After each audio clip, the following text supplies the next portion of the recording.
Sa may council ay pinag-uusapan nila na susunod na papalit kay Gaara bilang Kazekage.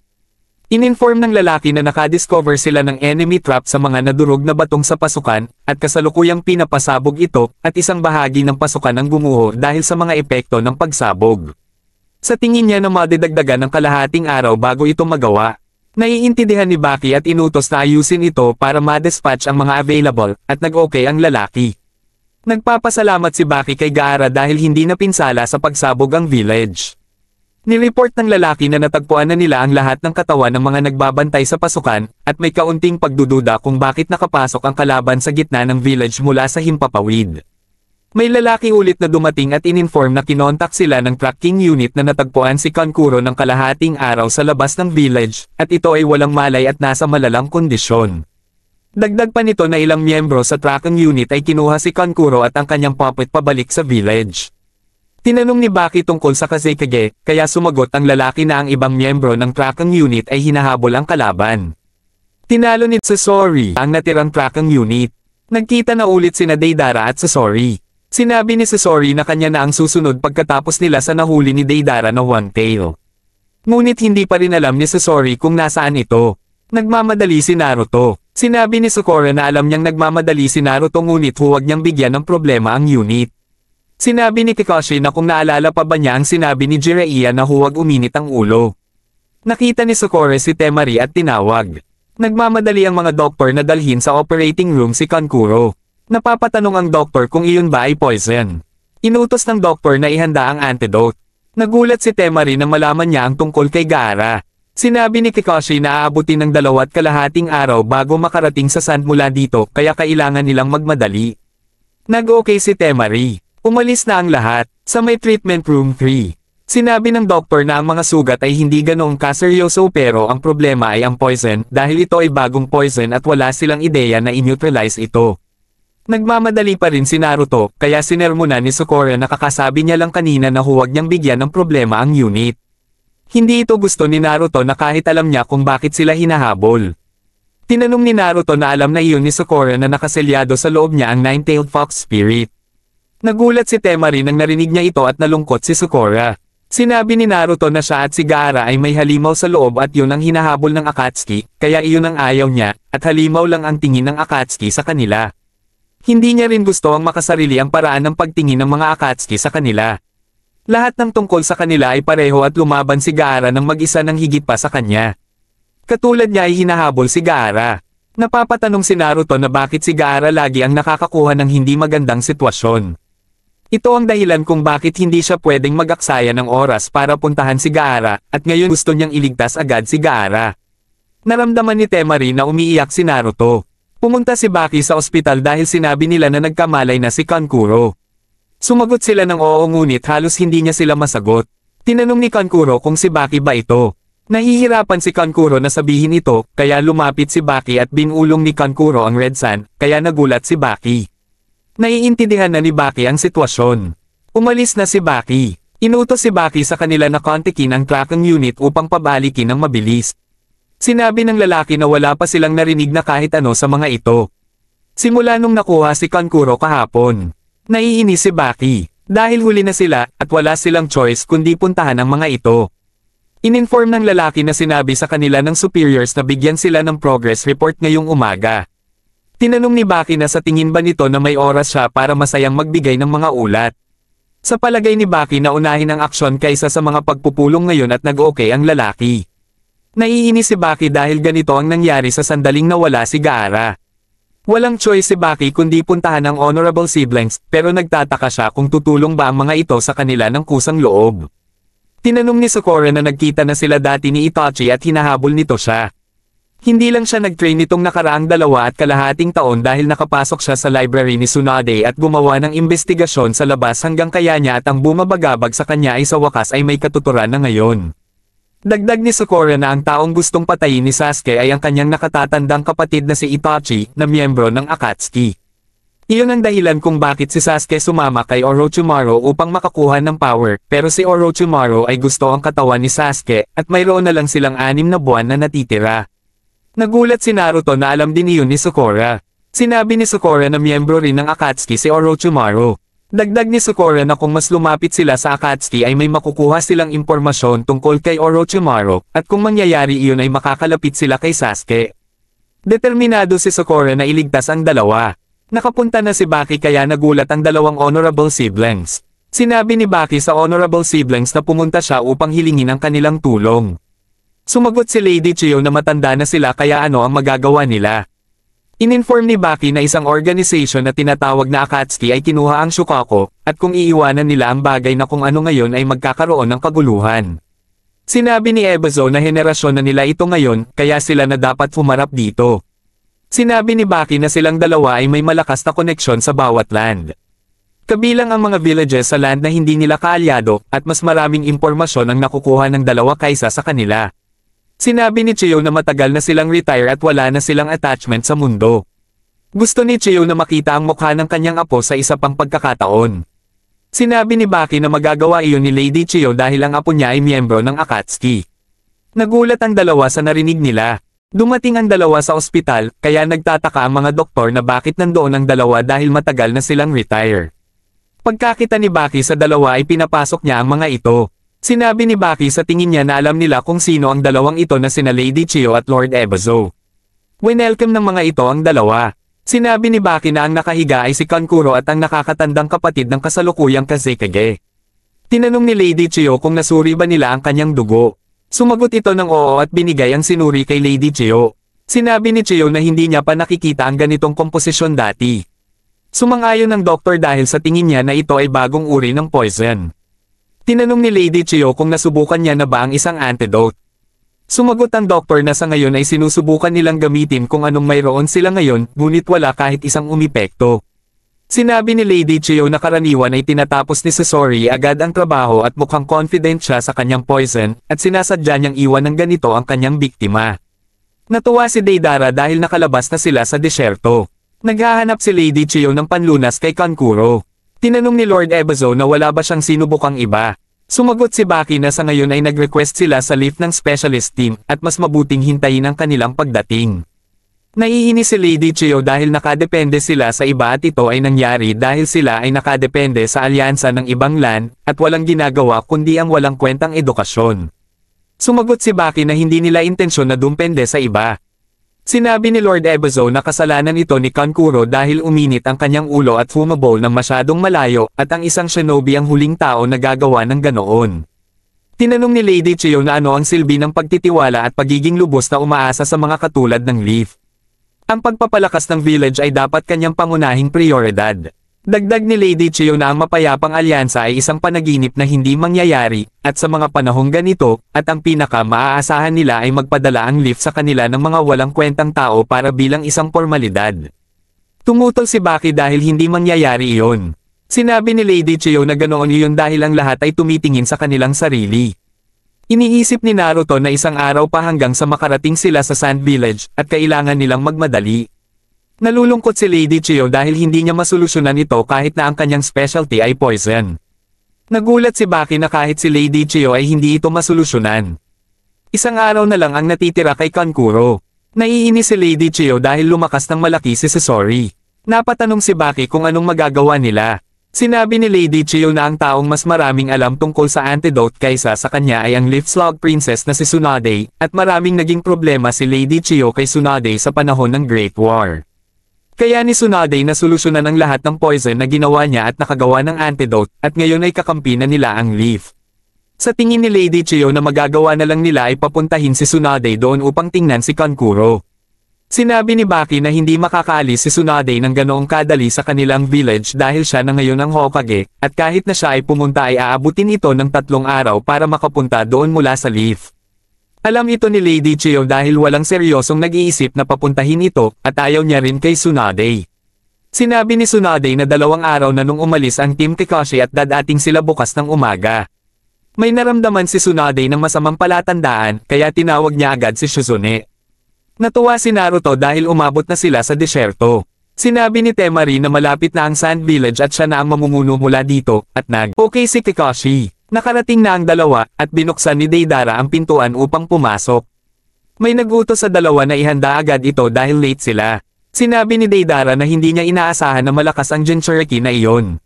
Nagjuso na ang lalaki upang ilabas ang isang bagay. Pumunta na ang iba pa upang simulan ito. Ininform nito kay Baki na malapit na silang matapos na alisin ang mga trap at bato mula sa daan. Dagdag pa nito na sa kasalukuyan sila ay nagtatrabaho sa pagtitipon ng mga katawan ngunit may isang bagay na dapat alalahanin. Tinanong ni Baki na ano iyon, kaya sumagot ang lalaki na hindi pa nila nahahanap si Captain Yura. Sinabi nito na malinaw na ang captain ay patungo sa daan bago ang insidente at wala pa silang nakita kahit isang piraso ng damit ng captain. Dalawa ang naiisip ni Baki na ginawa ni Captain Yura. Ang una ay sinusundan niya ang kalaban ng patago, at ang pangalawa ay namatay ito nang walang nakakaalam. Gusto ni Baki na padalhan ito ng backup kung ito ay buhay pero hindi niya alam kung nasaan ito. Pumunta na si Shizune kay Tsunade. Sinabi ni Tsunade na gusto niyang magpadala ng reinforcement sa Sand Village. Sa tingin ni Tsunade na nakatapos na ang mga ito sa dati nilang misyon at pabalik na sila ngayon. Nag-okay si Shizune at gagawin niya agad ang paghahanda. Sinabi ng lalaki na aabutin ito ng 3 araw at 3 gabi at tingnan nila rin ang kanilang tunay na katawan. Inutos ng lalaki kay Zetsu na bantay niya ang labas gamit ang katawan sa ngayon at gamitin ang pinakamahabang range. Nag-okay si Zetsu. Nagtataka si Kisame ng 3 araw. Sinabi rin niya na hindi ba dapat nilang i-consider na maaaring tumagal dahil wala doon si Orochimaru. Sinimulan na nila ito at nagsiling Juso na 9 Phantom Dragon. Ininform ni Shizune na nakabalik na sila mula sa kanilang misyon. Bibigyan ni Tsunade ang Team Guy ng parehas na misyon ng Team Kakashi na pumunta sa Sand Village at kumpletuhin ang misyon sa pamamagitan ng pagbigay ng backup para sa Team Kakashi at ang iba pa. Nag-okay ang mga ito. Umalis na sila papunta sa Sand Village. Sinabi ni Neji na matagal nung nagkita sila ni Naruto. Inaasahan ni Lee na makita niya kung gaano kalakas si Naruto. Nagkaroon ng sandstorm kaya naiinis si Naruto dahil malapit na sila sa Sand Village at ayaw niyang maghintay. Sinabi ni Kakashi na huwag maubusan ng pasensya si Naruto. Sinabi ni Sakura na magtiis sa ngayon si Naruto at si Temari ang pinaka nababahala. Sinabi ni Temari na kung may nakasalubong na isang sandstorm ay mawawala ang sense ng direksyon, at madalas nilang naririnig sa mga tao na namamatay sa dehydration dahil sa hindi nila makita ang tamang direksyon sa disyerto. Dagdag ni Temari na huwag mag-alala si Naruto dahil ang sandstorm na ito ay hindi tatagal. Nararamdaman ni Kankuro ang matinding kirot dahil sa poison, kaya may tinurok ang doktor upang pagaanan ang nararamdaman ni Kankuro at iyon ang kaya nilang gawin sa ngayon, at ang kanilang pag-asa ay ang Leaf Shinobi na naka-schedule na dumating bukas. Umaasa rin ang doktor na matiis ni Kankuro ng ganoong katagal ito. Sinabi ni Baki na ang daan mula sa Leaf ay kasalukuyang hindi madaanan dahil sa isang sandstorm, at marahil dumating sila ng ilang araw na late. Nalungkot ang doktor dahil kung mangyari iyon ay wala ng pag-asa. Hindi makapaniwala si Lady Chiyo na dadating ang araw na aasa sila sa aid ng Leaf. Nakita ng guard ang 4, kaya pinapasunod nila agad ito. Nagulat si Temari na napuruhan din si Kankuro. Sinabi ng lalaki na si Kankuro ay hinahabol ang kalaban na kumuha sa Lord Kazekage, at nalason si Kankuro ng kalaban at hindi nila alam kung paano pagalingin ito, at sa tingin niya na hindi natatagal si Kankuro. Naiinis si Temari. Sinabi ni Sakura kay Temari na magmadali sila dahil titingnan niya ito. Sa treatment room 3 ay dumating na ang 4. Pagkakita ni Lady Chiyo kay Kakashi ay sa tingin niya na si Kakashi ang White Fang ng Leaf, kaya sumugod ito, at nagulat si Kakashi. Prinotektahan ni Naruto si Kakashi. Nagulat ang lahat sa ginawa ni Lady Chiyo. Tinanong ni Naruto na bakit biglang umatake ng ganoon kay Kakashi. Naiisip ni Naruto na magaling ang matandang iyon. Hindi makakalimutan ni Lady Chiyo kung anong ginawa ng White Fang ng Konoha dati, at tatalunan niya ito upang ipaghiganti ang kamatayan ng kanyang anak. May sasabihin sana si Kakashi, ngunit pinapatigil ito ni Lady Chiyo na magsalita. Pinatigil ni Ebazo sa pagsugod si Lady Chiyo upang tingnan niya ng mabuti ito. Sinabi ni Ebazo na sila ay magkahawig ngunit hindi siya ang White Fang, at ang White Fang ng Konoha ay matagal ng patay. Sinabi ni Ebazo nang narinig ni Lady Chiyo ito ay umiyak siya sa panghihinayang dahil hindi niya nagawang ipaghiganti ang kanyang anak. Tumawa na lang si Lady Chiyo na parang walang nangyari at nuuwirduhan ang lahat. Nakaramdam na naman ng matinding kirot si Kankuro, kaya tiningnan ito ni Sakura. Sinabi ni Sakura na sina Kakashi at ang iba ay maghintay sa labas, kaya lumabas na ang lahat. Tiningnan ni Sakura ang mga mata ni Kankuro. Tinanong ni Baki kung ano siya, kaya sumagot si Sakura na siya ay medical ninja ng Konoha. Tiningnan ni Sakura ang heartbeat ni Kankuro. Sinabi ni Sakura na mukhang gumagamit ito ng heavy metal-based toxin, at ito ang uri na kumikilos sa mga muscles upang sirain ang mga cells. Nagulat ang mga ito na nalaman agad ito ni Sakura sa maikling pagsusuri.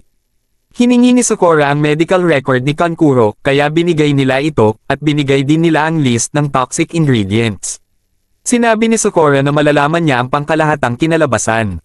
Ang nakasulat ay nawasak ang cardiac muscle at ang puso ay maaaring tumigil sa anumang oras. Mahirap sabihin ni Sakura na magagawa nila sa oras ang antidote. Sumigaw si Temari na huwag sabihin ni Sakura ng ganoon. Tinanong din ni Temari na wala ba silang magagawa.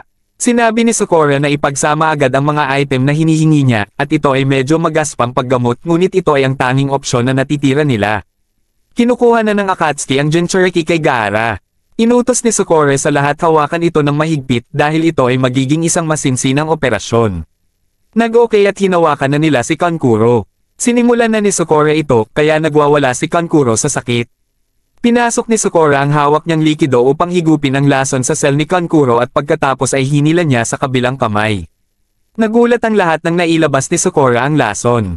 Inutos ni Sakura na ibigay sa kanya ang susunod kaya nag-okay ang mga ito at kinuha. Tinanong ni Naruto kung anong klaseng tao ang White Fang ng Konoha na pinagsasabi ng matandang iyon. Sinabi ni Kakashi na mahirap itong sabihin, ngunit sinabi niya pa rin na tatay niya ang White Fang ng Konoha. Nagulat sina Naruto at Lady Chiyo nang nalaman nila na tatay ni Kakashi ang White Fang ng Konoha. Tinanong ni Lady Chiyo na siya ba ang anak ng White Fang, kaya sumagot ng oo si Kakashi. Naiintindihan na ni Ebizo na kung bakit magkamukha sila ng White Fang. Patuloy pa rin tinatanggal ni Sakura ang lason sa bawat cell ng katawan ni Kankuro. Napagod si Sakura sa paggagamot. Ininform ni Sakura na nailabas niya na ang lason, kaya ang buhay ni Kankuro ay wala na sa panganib. Natuwa ang lahat sa magandang balita at gumaan din ang loob nila. Sinabi ni Sakura na huwag silang magpakampante at gagawa si Sakura ng isang antidote upang mawala ang bakas ng lason na natitira sa katawan ni Kankuro. Naiintindihan ni Baki at kung may kailangan si Sakura ay huwag siyang mahihiyang hilingin. Sinabi ni Sakura ang mga kakailanganin niya sa lahat. Namangha si Naruto sa nakikita niya kay Sakura. Sinabi ni Lady Chiyo kay Sakura na parang parehas siya ng slug girl, at hindi niya inakala na isang babae na katulad ni Sakura ang pupunta doon. Sinabi ni Sakura na si Lady Tsunade ang kanyang master, at sinabi din sa kanya ni Tsunade na pumunta doon. Binigay na ng lalaki ang list na kailangan ni Sakura, at nagpasalamat si Sakura. Pinaalalahanan ni Ebizo kay Lady Chiyo na nagbago na ang panahon ngayon para sa kanila. Bumalik na si Takamaru. Binigay nito kay Baki ang isang tugon ng papuntang Leaf Village. Sinabi ni Baki na mula sa Hokage. Kinuha ni Kakashi ang sulat. Tinanong ni Naruto na anong sinabi ni Tsunade, kaya sinagot ni Kakashi na papunta doon ang Team Guy bilang isang reinforcement unit, at nagulat si Naruto. Sinabi ni Naruto na wala ng oras para sila ay umupo dahil kailangan na nilang habulin ang Akatsuki ngayon. Tinanong ni Kakashi kung alam niya ba kung nasaan ang mga ito, at napahinto si Naruto. Tinanong ni Kakashi kay Baki na anong balita sa paghahabol sa Akatsuki. Sinabi ni Baki na ang una ay ipinadala si Kankuro ng mag-isa at nangyari iyon. Ang sumunod ay isang tracking unit na ipinadala nila ay hindi pa sila kinokontak, at nawawala ang isa sa kanilang village chief. Hindi siya makapaniwala na natalo nila ito ng ganoong kadali. Tinanong ni Kakashi na hindi na nila mahanap ang mga ito, kaya sumagot ng oo si Baki. Ininform ng doktor kay Baki na nagising na si Kankuro. Sinabi ni Kakashi kay Baki na dalhin siya sa lugar na kung saan lumaban si Kankuro dahil siya ay mahusay sa pag-track at kahit kaunting bakas na natitirang amoy ay matutuntun niya ito. Sinabi ni Kankuro na hindi na kailangan ni Kakashi na gawin iyon. Tinanong ni Kankuro kung nakuha ba ang kanyang papat. Sinabi ni Kankuro na dalawa ang kalaban. Ang isa sa kanila ay kinuha palayo si Gaara pero nakuha niya ang cloth na kalaban niya. Sinabi ni Kakashi na ito ang inaasahan niya sa ninja ng Suna na kahit bumagsak na ay lumalaban pa rin.